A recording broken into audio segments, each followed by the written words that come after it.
teman-teman, sampai malam hari ini saya Empu Glol tetap lembur kerja membuat barang pesanan dari saudara kita yang ada. Tadi siang menempa Bila Mandau, kemarin begitu juga. Jadi pada malam hari ini meraut tangkai anak pisau sekaligus membuat sarung mandaunya. Nah, jadi ada beberapa sarung mandau yang memang harus saya Empu Glol kejar biar cepat selesai untuk saudaraku yang ada itu. Jadi kita lagi memepes ini pelan-pelan memakai parang. Nah, ini parang. Nah, parang ini tidak ada teban di sini, tidak ada teban nih. Nah, rata aja. Ini tidak boleh terlalu kuat. Kalau terlalu kuat takut dia meleset. Dan parang ini juga bagus tahan di ulin. Nah,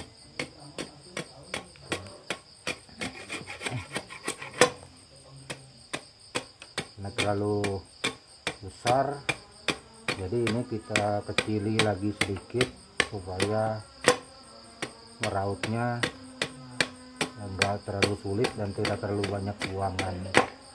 Jadi tinggal kita merapikannya sedikit nanti untuk menjadikannya.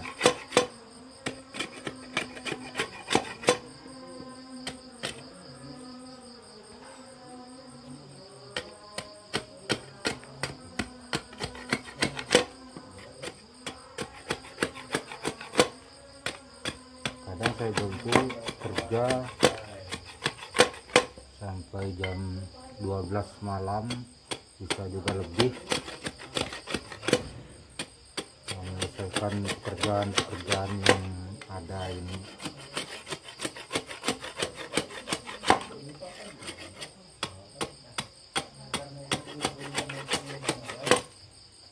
Jadi seperti biasa, itulah kesibukan yang kita lakukan setiap harinya.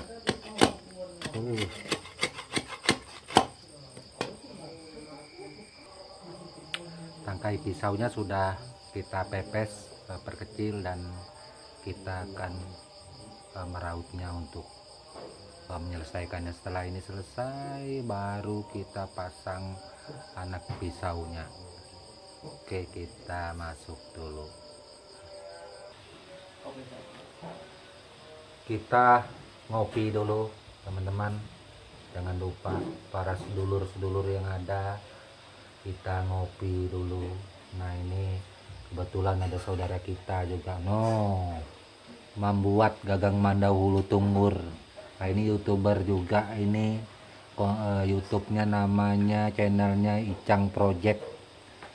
Nah, ini Arianur, dia belum membuat konten ya, tapi mudah-mudahan buat konten, dan beliau meraut hulu tunggur. Nah, itu ini si Cang ini meraut gagang mandau lamit bauk kayaknya itu. Nah, jadi perlu teman-teman saudaraku ketahui bahwa mereka yang datang ke tempat empu ini membuat gagang mandau, membuat mandau yang ada itu memang untuk mereka pribadi, terus terang, dan bukan artinya masuk upahan saya Empu Glol, enggak. Dan mereka benar-benar belajar untuk kebutuhan mereka ya. Mudah-mudahan mereka semua berada di sini dengan hasil yang bagus, artinya sudah bisa membuat barang yang memang bisa dipakai dan layak di dalam dunia seni, terutama masalah permandauan. Paling tidak melanjutkan yang menjadi pekerjaan saya Empu Glol, ikut melestarikannya, terutama tentang masalah mandau. Nah, karena mandau ini kalau bukan kita-kita ya siapa lagi, mungkin seperti itu kira-kira. Oke, kita lagi meraut anak pisau pelan-pelan.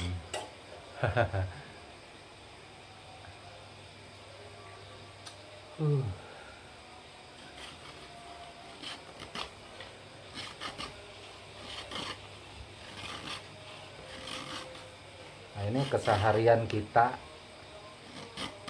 siang malam bekerja.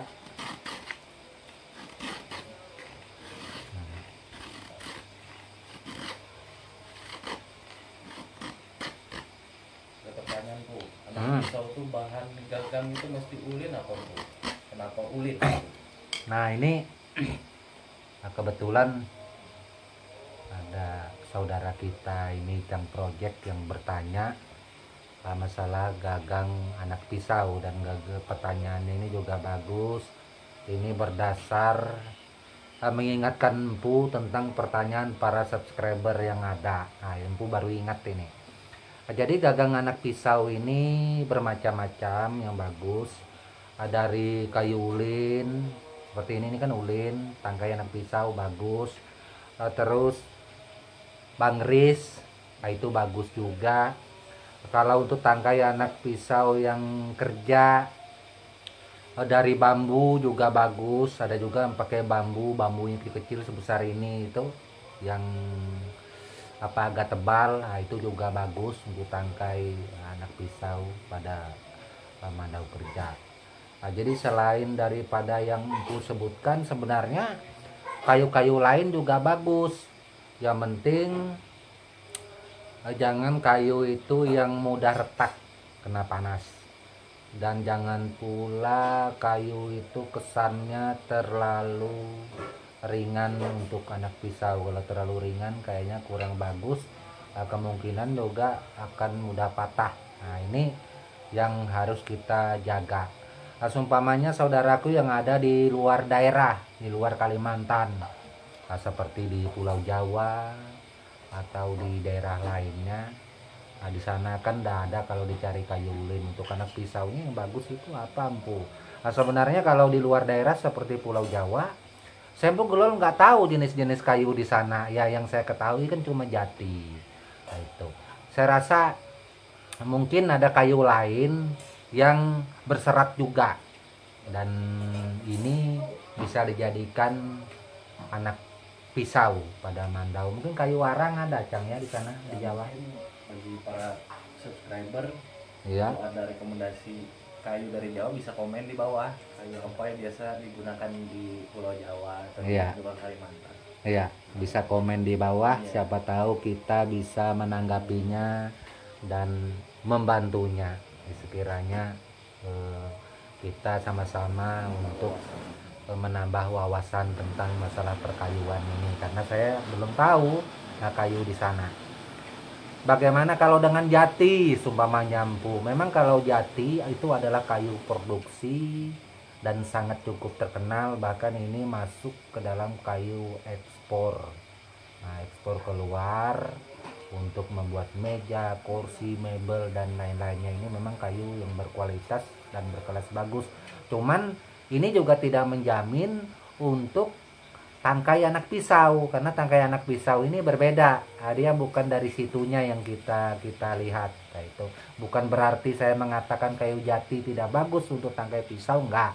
Itu tetapi silakan saudaraku atau teman-teman semua mencobanya, mungkin saja bagus.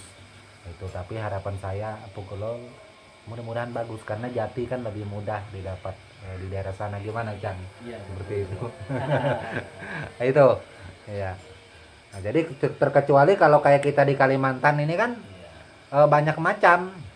Itu banyak macam yang bisa kita gunakan, nggak mesti ulin, nggak mesti bangris, nggak mesti bambu.